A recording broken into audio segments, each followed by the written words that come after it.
সব ক্যাপ্টেনদের বললে তো ক্যাপ্টেন্সির থাকাতে কি রেসপন্সিবিলিটি থাকাতে কি ব্যাটিং বেটার হয় বা নাকি আপনি আলাদা করতে পারেন? না, আমি সবসময় এত কিছু বললেন আমি জানি না, বাট অবশ্যই ভালো। আমি মনে করি জাস্ট স্টার্ট হয়েছে, এখনও লম্বা সময় যাওয়ার বাকি, বাট ভালোই স্টার্ট হয়েছে আমি মনে করি। বাট হ্যাঁ, আমি সবসময় যেটা বলি যে আমি ব্যাটিংয়ের সময় অ্যাজ এ ব্যাটসম্যান হিসেবে খেলতে পছন্দ করি। আমার ভেতরে একবারের জন্য মনে হয় না যে আমি ক্যাপ্টেন হিসেবে খেলছি। চিন্তা করি যে কীভাবে অ্যাজ এ ব্যাটার হিসেবে কন্ট্রিবিউট করতে পারি, ওটাই মেন ফোকাস থাকে। আর যখন অফ দ্য ফিল্ড বা যখন ফিল্ডিংয়ে থাকি তখন আমি ক্যাপ্টেন হিসেবে আমার যে রেসপন্সিবিলিটিসগুলো ওইগুলো আমি চেষ্টা করি পালন করার। একটা অ্যাডিশনাল জিনিস জানতে চাচ্ছি, গত জুন মাসে যখন আপনি জানালেন যে আপনি ক্যাপ্টেন্সি করবেন না, তারপরে এই কয়টা মাস এদিকে একটা একটু ফ্রি ছিল মাইন্ড, যে আপনি মানে নিশ্চয়ই জানতে পেরেছেন কিছুদিন আগে যে আপনি আবার ক্যাপ্টেন হচ্ছেন। এই যে টাইমটা কি এটা অ্যাকচুয়ালি বেটার ছিল আপনার জন্য, যে আপনার ক্যাপ্টেন্সি নিয়ে ভাবতে হবে নিজেকে প্লেয়ার? প্রথম কিছুদিন কঠিন ছিল, to be very honest, but হ্যাঁ তারপরে অনেকটা রিল্যাক্স হয়ে গেছিলাম এবং এনজয় করেছি পুরো সময়টা, নিজেকে সময় দিয়েছি, পাশাপাশি ফ্যামিলিকে সময় দিয়েছি, নিজের ক্রিকেটটা আর একটু কীভাবে ইমপ্রুভ করা যায় স্কিল ওয়াইজ, মেন্টালি, এই বিষয়গুলো নিয়ে কাজ করেছি। বাট আমি মনে করি যে ওই সময়টা আমার খুব ভালো কেটেছে।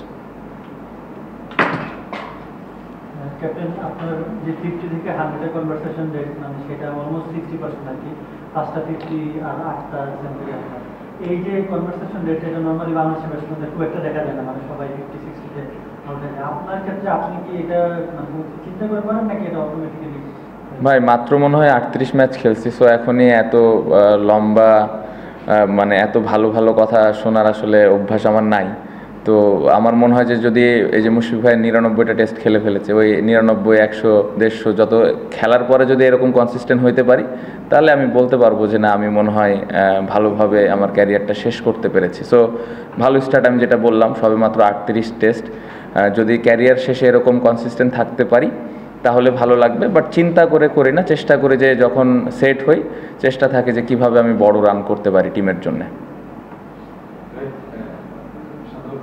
বললেন যে আসলে যদি 99 টেস্ট খেলতে পারি, মুশফিক একমাত্র যে এতদিন ধরে টানা খেলছে এবং 99 টেস্ট খেলেছে, আপনার যে শুটা কিংবা আমাদের যেটা বললাম আপনার ইচ্ছা নাকি মানে 99 টেস্ট কিংবা তারও বেশি খেলতে? না, 99টা তো না, অবভিয়াসলি না, 99টা হলে 100টা চাইবো খেলতে। বাট হ্যাঁ, সুস্থ থাকতে হবে, পারফরমেন্সটা কন্টিনিউ করতে হবে। এত লম্বা চিন্তা করতে চাই না আমরা, কারণ আমরা খুবই কম টেস্ট ম্যাচ খেলি। রিসেন্টলি হয়তো আমরা লাস্ট কয়েক বছরে একটু বেশি খেলা স্টার্ট করেছি। সো চেষ্টা থাকবে যে এক একটা ম্যাচ কীভাবে আমি দলের হয়ে কন্ট্রিবিউট করতে পারি। একটা একটা করে ম্যাচ যদি আমি খেলতে পারি তাহলে দেখা যাবে যে বছর শেষে বা আমার ক্যারিয়ার শেষে কতগুলো ম্যাচ আমি খেলতে পারবো, তখন আসলে বোঝা যাবে। বাট এত লম্বা এত দূরে চিন্তা করতে চাই না এখন। গতকালের ইনিংসটা নিয়ে একটু বলি, মানে শ্রীলঙ্কার 2টা সেঞ্চুরি ছিল একই টেস্টে, 2 সেঞ্চুরি। গতকালের ইনিংসটা ওই ইনিংসগুলোর থেকে কতটা ডিফারেন্ট ছিল, আর মানে দেখে মনে হচ্ছে অনেক কমফোর্টেবল, শার্প। কি চেঞ্জ ছিল আপনার কাছে, কি? না, শ্রীলঙ্কার সাথে ডিফারেন্ট চ্যালেঞ্জ ছিল। ওইখানে ওদের বোলিং অ্যাটাকটাও ডিফারেন্ট, ওদের স্পিন বেশি, আমাদের খেলা লেগেছে ওইখানে। সো ওই জায়গাটাতে একটু ডিফারেন্ট চ্যালেঞ্জ ছিল। এখানে যেরকম পেস বলাররা বেশ কিছু ওভার বল করেছে, কন্ডিশনটা ডিফারেন্ট। সো আমি ব্যাটিংয়ের দিক দিয়ে খুব বেশি আলাদা করব না, বাট হ্যাঁ কন্ডিশন এবং অপোনেন্টের স্ট্রেংথ ডিফারেন্ট ছিল, ওই অনুযায়ী ব্যাটিং করার চেষ্টা করেছি।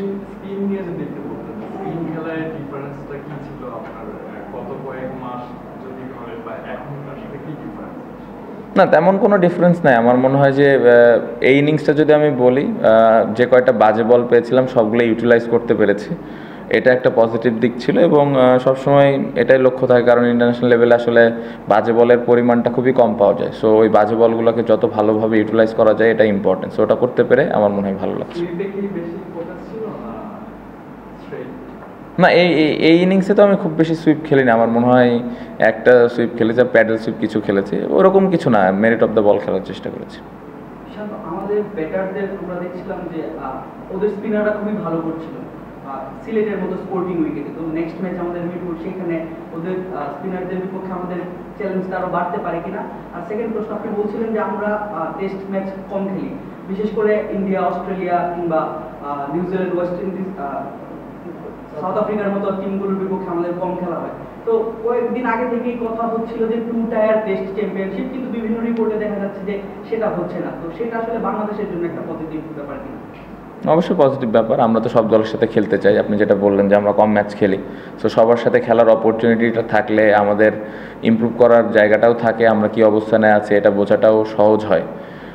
প্রথম কোশ্চেনটা, এখানে স্পিনার অনেক ভালো স্পিনার মিরপুরে যে কোনো অপোনেন্ট যে কোনো বোলিংয়ের এগেনস্টে অলওয়েজ চ্যালেঞ্জ থাকে, বাড়তি আলাদা কোনোভাবে চিন্তা করার কোনো সুযোগ নাই, চ্যালেঞ্জ থাকবে। বাট ওই চ্যালেঞ্জটা কীভাবে আমরা হ্যান্ডেল করি এটা ইম্পর্ট্যান্ট, এবং এই ম্যাচটা যেভাবে আমরা খেলেছি আমি আশা করব যে এই কনফিডেন্সটা মিরপুরে কাজে দিবে।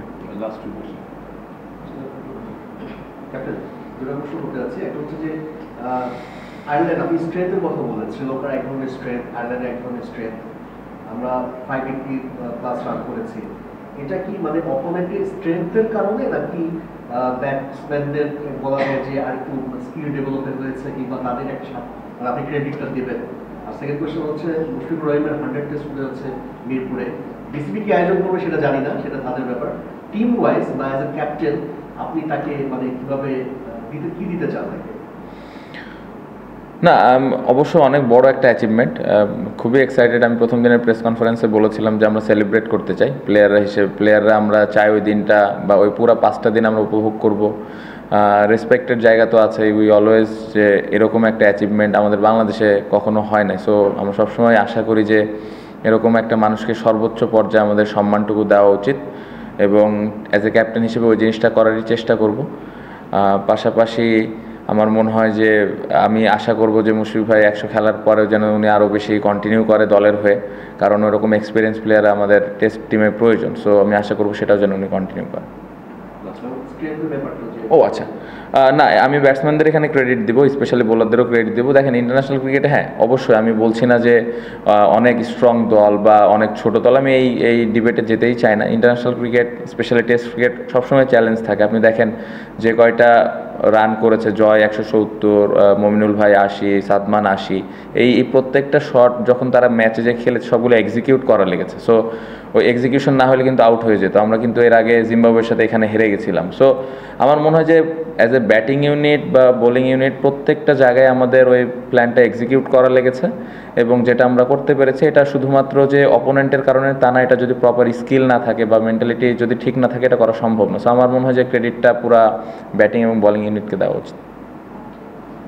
দুটো জিনিস, একটা হচ্ছে হাসান মুরাদের পারফরমেন্স কেমন দেখে জয় দলে ফিরে এটা নিয়ে কি বলতেন দুই ব্যাপারে? আর as a captain obviously condition, home কন্ডিশনই চুজ করা যায় বা কিছুটা হয়তো ইয়ে করা যায় যে আপনার প্রেফারেন্স থাকতে পারে, কিন্তু নাও দ্যাট হোম সিরিজ খেলছেন একটা সিলেটে ঢাকা রাইডার্স, আপনি অ্যাজ এ ক্যাপ্টেন কোনটা প্রেফার করেন? কোনটা এখন উইকেটে খেললে বাংলাদেশ দলের জন্য ভালো?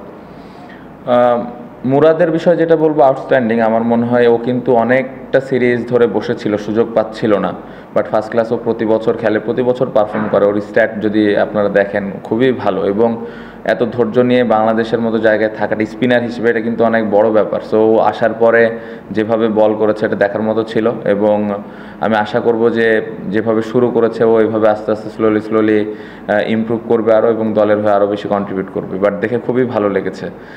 জয় দলে ছিল না, দলে বাদ পড়ার পরে আবার নিজেকে ইমপ্রুভ করে এভাবে কামব্যাক করে প্রথম ইনিংসে এত বড় ইনিংস, এটা আসলেই তার জন্য অনেক কঠিন ছিল। বাট ও যেভাবে ব্যাটিং করেছে দেখে আসলে ওই জিনিসটা মনেই হয়নি যে ও আবার কামব্যাক করছে। সো এটা একটা পজিটিভ দিক। আমার মনে হয় চিন্তাভাবনার দিক দিয়ে জয় অনেক পরিবর্তন করেছে নিজেকে।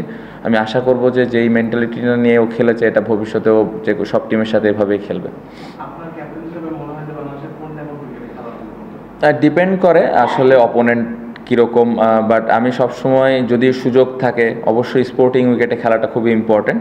বাট হ্যাঁ অবশ্যই দিন শেষে আপনার এটাও ভাবতে হবে যে এটা একটা ইন্টারন্যাশনাল টেস্ট ক্রিকেট, সো এখানে খেলা জিতাটাও ইম্পর্টেন্ট। সো জিতার জন্য যেই যতটুকু সুযোগ সুবিধা নেওয়া দরকার সেটাও নিতে হবে। বাট আমার মনে হয় যে স্পোর্টিং উইকেট থাকলে খুব ভালো। আপনি যদি এই ম্যাচের উইকেটটা দেখেন, ব্যাটিংয়ের জন্যও খুব ভালো ছিল, বোলারদেরও হেল্প ছিল, পেস বোলার থেকে শুরু করে স্পিনার সব। সো এটা এরকম উইকেট থাকলে পুরো দলের জন্য ভালো, but it depends on the opponent.